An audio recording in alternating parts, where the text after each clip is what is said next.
Hi friends, மித்ரத்து cooking சேனலில் நம்ம இன்றைக்கி நல்ல காரசாரமான மிளகு சிக்கன் வறுவல் தான் எப்படி செய்கிறதுன்னு பார்க்க போகிறோம். அதுக்கு ஃபஸ்ட்டு 100 மில்லி அளவுக்கு எண்ணெய் சேர்த்துக்குவோம். கடலெண்ணெய், செக்கில் ஆட்டின கடலெண்ணெய். இப்போ கடாய் நல்லா சூடாயிடுச்சு.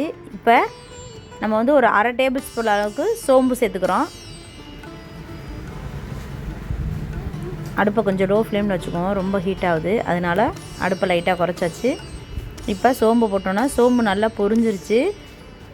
அது கூடவே நம்ம பட்டை, பூ, அன்னாசி இது எல்லாமே வந்து சேர்த்துக்கிறோம். இப்போ அதுவும் நல்லா பொரிஞ்ச உடனே ஒரு கொத்து கருவேப்பிலை, கூடவே கட் பண்ணி வச்சுருக்க பெரிய வெங்காயம் குட்டி குட்டியாக ஒரு 100 கிராம் அளவுக்கு பெரிய வெங்காயம் சேர்த்துக்கிறோம். இப்போ நம்ம வந்து சிக்கன் வந்து 3 கிலோ செய்ய போகிறோம். அதுக்கு ஒரு 100லேருந்து 150 கிராம் அளவுக்கு வெங்காயம் சேர்த்துக்கிறோம். நல்லா குட்டி குட்டியாக கட் பண்ணி வச்சுருக்கோம். அதை எல்லாத்தையுமே சேர்த்து நல்லா வதக்கிக்குவோம். வெங்காயம் கொஞ்சம் நல்லா கோல்டன் ப்ரௌன் வந்தோடனே இப்போ வரமிளகா ஒரு 4 வரமிளகா கிள்ளி அதோடு சேர்த்துக்கிறேன். அதையும் போட்டு நல்லா வதக்கிக்குவோம். இப்போ வெங்காயம், வரமிளகா எல்லாமே நல்லா வதங்கிருச்சு. இது கூடவே தக்காளி ஒரு 3லேருந்து 4 தக்காளி நல்லா நைஸாக கட் பண்ணி வச்சுருக்கோம். அதையும் அது கூட சேர்த்துக்குவோம். இப்போ இது எல்லாத்தையுமே நல்லா ஒரு கிண்டி விட்டுருவோம். இப்போ வெங்காயம், தக்காளி கொஞ்சம் சீக்கிரமாக வெந்து வர்றதுக்கு கொஞ்சமாக உப்பு சேர்த்துக்குவோம். உப்பு சேர்த்துட்டு நல்லா வச்சோம்னா கொஞ்சம் சீக்கிரமாக வெந்துடும், வெங்காயம் தக்காளி வதங்கிடும், அதுக்காண்டி.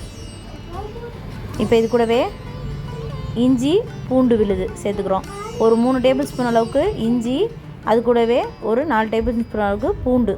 இப்போ அதையும் சேர்த்து எல்லாத்தையுமே நல்லா மிக்ஸ் பண்ணி விட்டோம். இப்போ இது எல்லாமே நல்லா வதங்கிடுச்சு. அதோட பச்சை ஸ்மெல்லாம் போயிடுச்சு. இப்போ நம்ம கழுவி க்ளீன் பண்ணி வச்சுருக்க சிக்கனை அது கூட சேர்த்துக்குவோம். சிக்கனில் கொஞ்சம் கூட தண்ணி இல்லாமல் நல்லா புழிஞ்சிட்டு சிக்கன் எல்லாத்தையுமே அதோடு சேர்த்துக்கலாம்.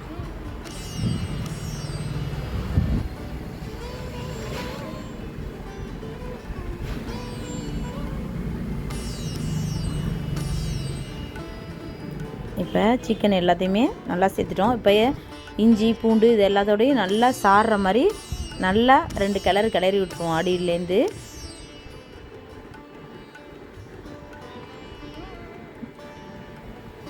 அப்போ தான் மசாலா எல்லாமே வந்து நல்லா இஞ்சி பூண்டு எல்லா இதுலேயுமே நல்லா படுற மாதிரி கிண்டி விட்டுடும். இப்போ அடுப்பை கொஞ்சம் லைட்டாக இப்போ இந்த பக்கம் குக்கரில் நாட்டுக்கோழி குழம்பு ரெடி ஆகிட்டுருக்கு. அதை நான் இன்னொரு வீடியோவில் போடுறேன். இப்போ நல்லா வந்து எல்லாமே தண்ணி விட்டு நல்லா சிக்கனு ஓரளவுக்கு வெந்து வந்திருக்கு. இப்போ இந்த ஸ்டேஜில் மசாலா பொருள் எல்லாமே சேர்த்துக்கலாம். மிளகாய்த்தூள் 1 டேபிள் ஸ்பூன் அளவுக்கு மிளகாய்த்தூள் சேர்த்துக்கிறோம். கூடவே 2 டேபிள் ஸ்பூன் அளவுக்கு தனியாத்தூள், 1 டேபிள் ஸ்பூன் அளவுக்கு கரம் மசாலா, கூடவே 1.5 டேபிள் ஸ்பூன் அளவுக்கு ஜீரகத்தூள் சேர்த்துக்கிறோம். கூடவே 2 டேபிள் ஸ்பூன் அளவுக்கு மிளகுத்தூள். இப்போ இது எல்லாமே நல்லா சேர்த்துட்டோம். இது எல்லாத்தையுமே நல்லா ஒரு கிளறி விட்டுருவோம், மசாலா எல்லாமே சேர்கிற மாதிரி.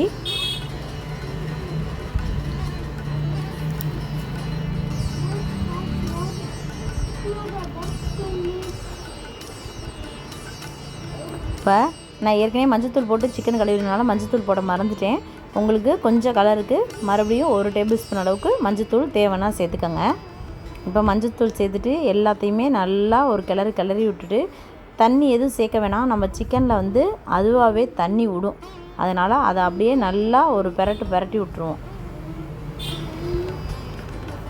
இதை மூடி வைப்போம். அப்போ தான் சிக்கனில் இருக்க தண்ணியெல்லாம் விட்டு நல்லா வரும் பாருங்கள்.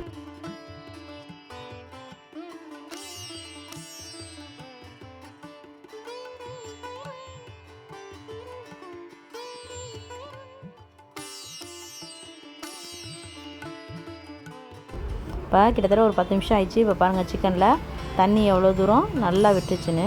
அவ்வளோதான். அப்படியே இன்னொரு 5 நிமிஷம் நம்ம அப்படியே சுருள கிண்டிட்டோம்னா நம்மளுடைய சிக்கன் காரசாரமான மிளகு வறுவல் ரெடி ஆயிடுச்சு.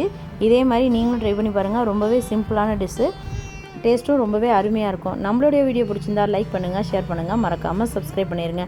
பக்கத்தில் இருக்க பெல் ஐக்கானை கிளிக் பண்ணிங்கன்னா தான் நம்ம போடுற வீடியோ அடுத்தடுத்து உங்களுக்கு நோட்டிஃபிகேஷனாக வரும். தேங்க்யூ ஃபார் வாட்சிங்.